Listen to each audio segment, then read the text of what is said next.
Hello, Biayco agents. Recently, nagkaroon tayo ng security update sa ating portal.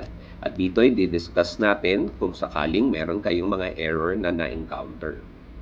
For example, nagla-login kayo at mayroon pong lumabas na invalid password.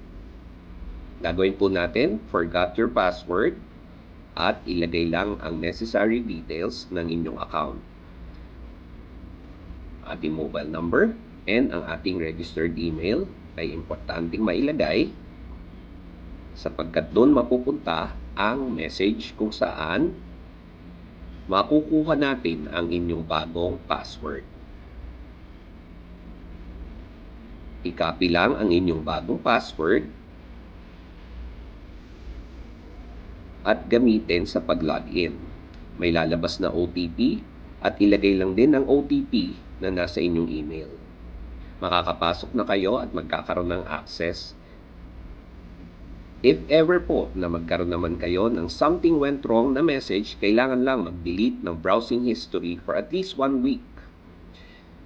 Pindutin menu button sa gilid ng inyong browser. Click on history. Click on open history page. Click on delete browsing data. Click on delete data button. At makakapasok na po kayo ulit. Kung may lumabas na please check your login details, unauthorized credentials, please coordinate with your white label agent.